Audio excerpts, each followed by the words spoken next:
Welcome to commerce point. Commerce point में आपका स्वागत है। मैं हूं उमर सर।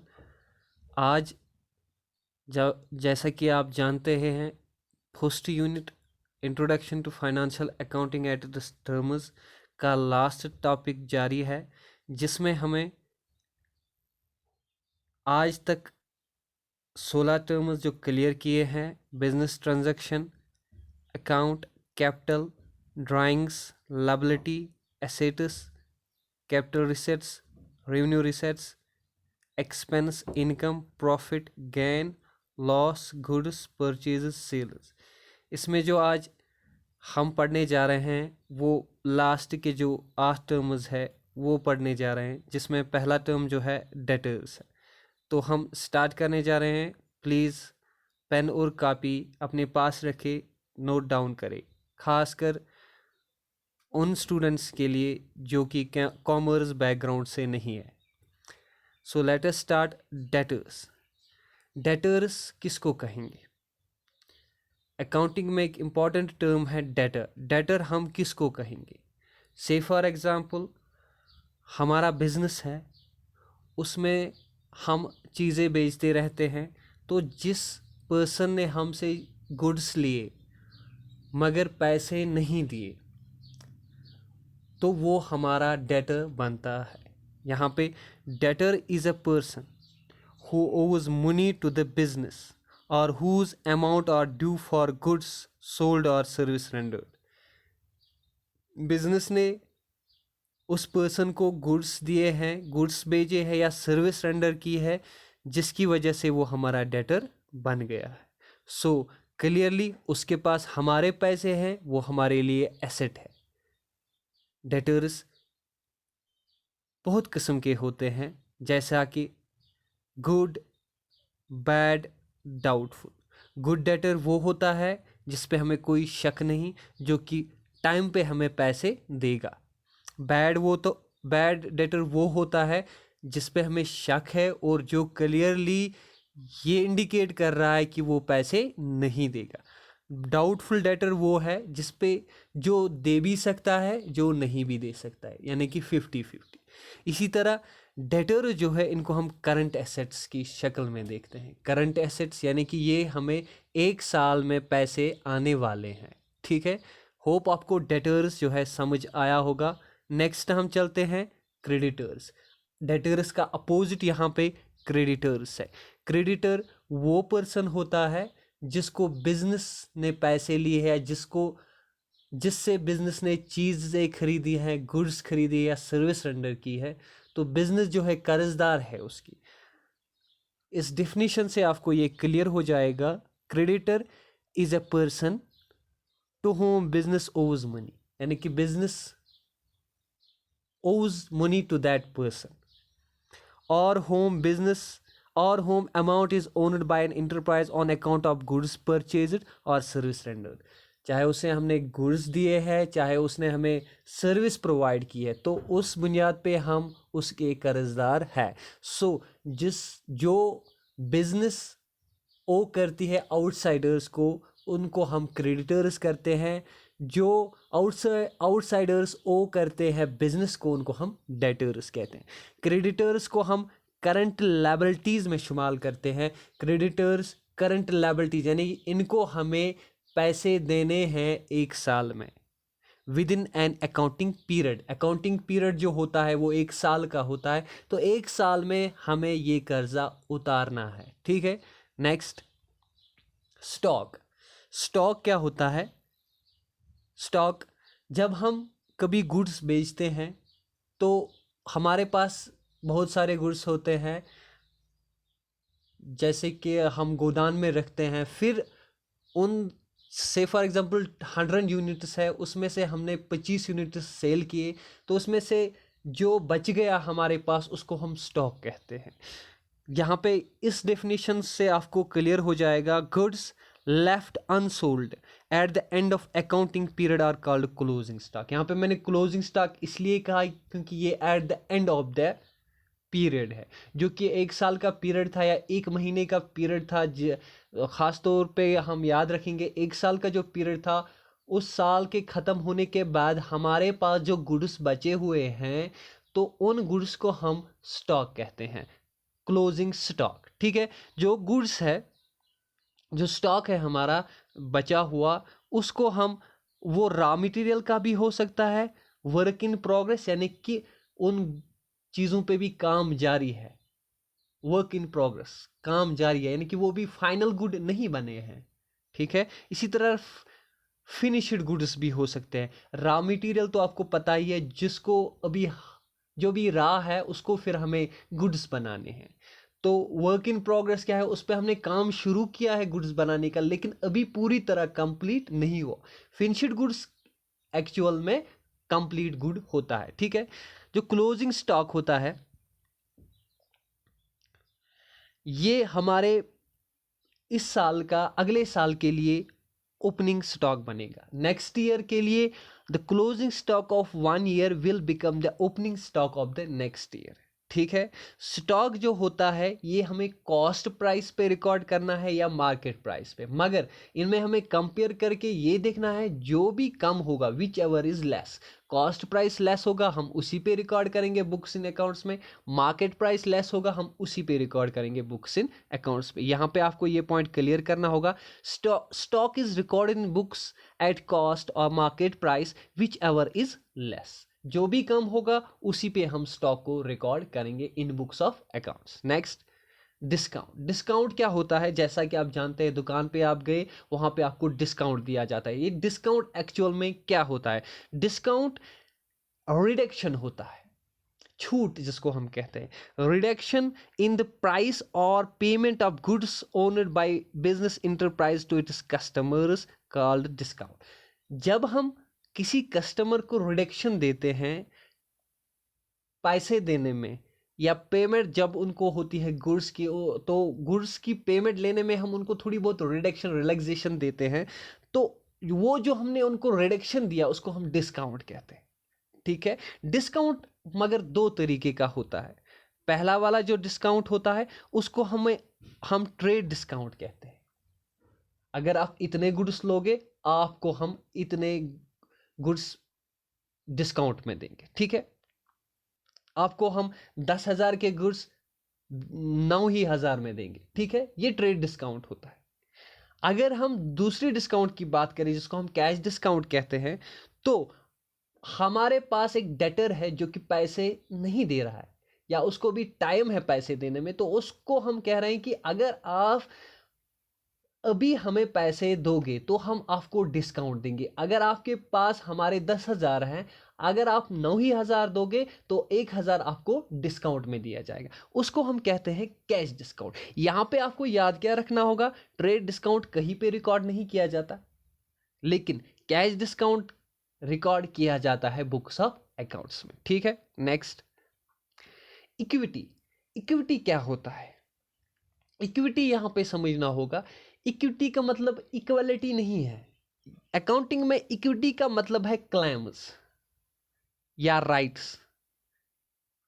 जो मेरा क्लेम बनता है, राइट बनता है किस पे, एसेट्स पे, बिजनेस के एसेट्स पे, उनको हम इक्विटी कहते हैं।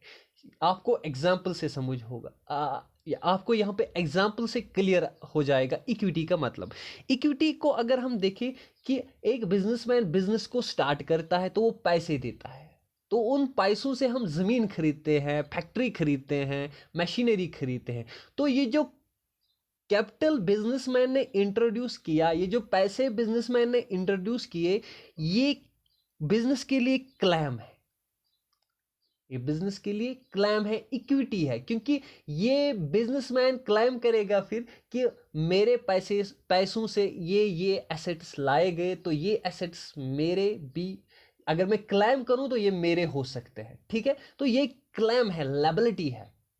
इक्विटी हम लायबिलिटी के साथ कंपेयर करेंगे। ये इक्विटी जो एक्चुअल में लायबिलिटी होती है, क्लेम होती है बिजनेस के प्रॉपर्टी पर। ठीक है, इक्विटी दो किस्म की होती है। एक इक्विटी को हम कहते हैं ओनर्स इक्विटी यानी इंटरनल इक्विटी, जो ओनर ने पैसे डाले हैं उनका जो हमारा कर्जा, उनका जो हमारे पास क्लेम है, तो उस क्लेम को हम कहेंगे ओनर्स इक्विटी। इस तरह से आउटसाइडर्स इक्विटी, जो हमने पैसे आउटसाइड द बिजनेस लिए हैं, तो वो भी क्लेम कर सकते हैं, उसको हम कहते हैं outsiders equity. Owners equity, outsiders equity.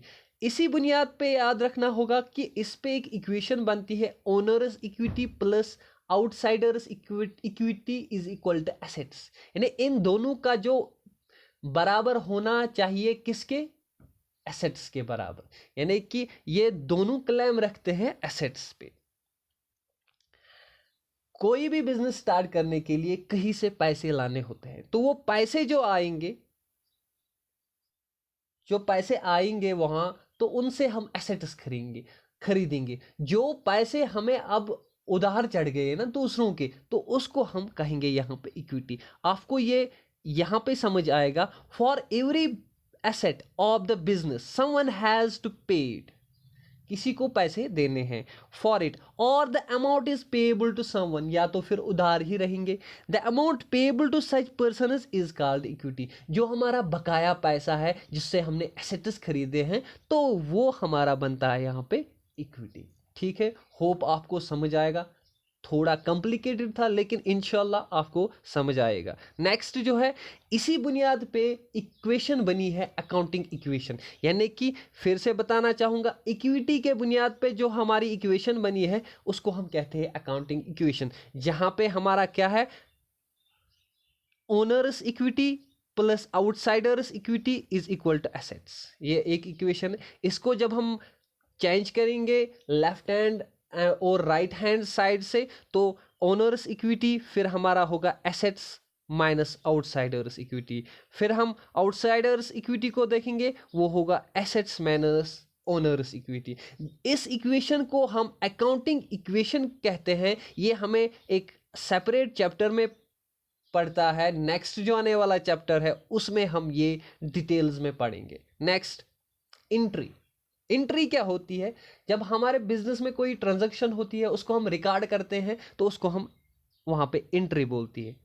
When a transaction or an event is recorded in the books of accounts, it is called entry. जब भी कोई ट्रांजैक्शन हो जाए, जब भी कोई इवेंट हो जाए और फिर हम उसको रिकॉर्ड करें बुक्स ऑफ अकाउंट्स में, उसको हम एंट्री कहते हैं। जैसे कि आप जानते हैं, ये एंट्री करे, वो एंट्री करे, इसने इतने चीज लिए, हमें इतने गुड्स लिए हमसे, इसकी एंट्री कीजिए। तो एंट्री का मतलब है just recording of business transaction. Entry जो हम रिकॉर्ड करते हैं, पहले तो वोचर उसका होता है, फिर हम उसको जर्नल में रिकॉर्ड करते हैं। हर किसी एंट्री को कोई ना कोई डॉक्यूमेंट होना चाहिए एज एन एविडेंस, जिसको हम वोचर कहते हैं। ठीक है, जो भी कोई एंट्री होती है उसके साथ में एक एक्सप्लेनेशन होता है उसका, जिसको हम नरेशन कहते हैं। ठीक है, एक्सप्लेनेशन होता है कि ये इस एंट्री का नेचर क्या है, तो उसको हम नरेशन कहते हैं। ठीक है, next, insolvent.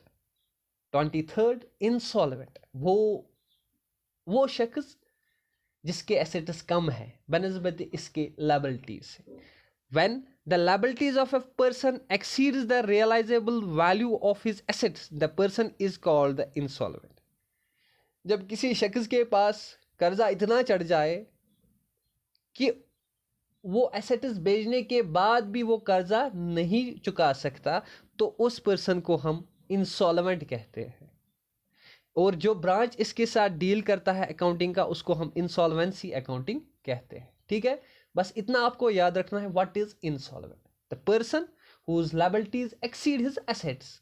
Okay, next 24th, जो कि हमारा लास्ट यहाँ पे फाइनेंशियल टर्म है जिसको हम पढ़ने जा रहे हैं, वो है event.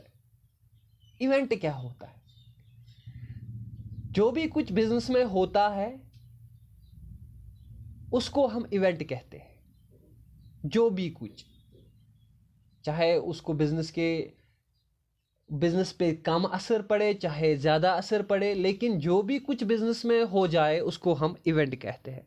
Anything which happens in the business is called event, but those events which relates with money or money's worth and affects business are called transactions. मगर वो events जो कि मुनी और मनीज वर्थ या पैसों की वैल्यू के साथ कंपेयर किया जाता है, रिकॉर्ड किया जाता है। किसमें? बिजनेस के अकाउंट्स में, जो बिजनेस को इफेक्ट करते हैं वो इवेंट्स जो कि पैसों के शक्ल में होते हैं और जिनको हम रिकॉर्ड करते हैं बिजनेस में क्योंकि उनका बिजनेस पे असर पड़ता है, उनको हम ट्रांजैक्शंस कहते हैं। यहाँ पे आपको डिफरेंशिएट करना होगा। इवेंट जो भी कुछ हो जाए, चाहे वो मॉनिटरी हो जाए, नॉन मॉनिटरी हो जाए, बिजनेस पे असर पड़े या ना पड़े, उनको हम इवेंट कहते हैं। लेकिन जो खाली इवेंट में से हम खाली वो चीज़ें निकाले जो मॉनिटरी है और जो बिजनेस पे असर करती हो और जिनको हम रिकॉर्ड करते हैं, उनको हम ट्रांजैक्शन कहते हैं। तो इसीलिए मैंने यहाँ पे एक सर्कल बनाया है। बड़ा वाला जो सर्कल है यहाँ पे देख रहे हैं, इसको ये इवेंट वाला सर्कल है, यानी कि सारे इसमें इवेंट्स है। लेकिन इस इवेंट में से हम निचोड़ के जो निकाले उनको हम ट्रांजैक्शंस कहते हैं। ऑल, इसीलिए ऑल ट्रांजैक्शंस आर इवेंट्स, इसीलिए all transactions are events but all events are not transactions. ये आपको याद रखना होगा। सारे जो ट्रांजैक्शंस है वो इवेंट्स है, मगर सारे इवेंट्स ट्रांजैक्शंस नहीं हो सकते क्योंकि सारे इवेंट्स मॉनिटरी नहीं हो सकते, सारे इवेंट्स बिजनेस को असर नहीं करते, सारे इवेंट्स बिजनेस में रिकॉर्ड नहीं होते। होप आपको ये इवेंट्स और ट्रांजैक्शंस का चक्कर समझ में आया होगा। नेक्स्ट इसमें जो हमारा आने वाला टॉपिक है वो यूनिट सेकंड से अकाउंटिंग इक्वेशन एंड जर्नलाइजिंग है। आप सबसे ये गुजारिश है कि यहाँ तक हमने एक यूनिट को क्लियर किया है, इसके वीडियोस को रिपीट करें। इस पे हमें क्वेश्चन आंसर सेशन होने वाला है जो कि हम कॉमर्स पॉइंट और व्हाट्सएप ग्रुप पे भी शेयर करेंगे, तो प्लीज़ उसमें शिरकत करें और जो भी आपकी नॉलेज है वो वहाँ पे कमेंट्स में बताएं, आपको कितना समझ आया। जहाँ पे भी आपको कन्फ्यूजन रहा हमें बताएं, हम आपको क्लियर करने की कोशिश करेंगे। Thank you for watching this video. Like, share, subscribe our channel and don't forget to press the bell icon on YouTube because to remain updated with our latest updated videos. Thank you very much.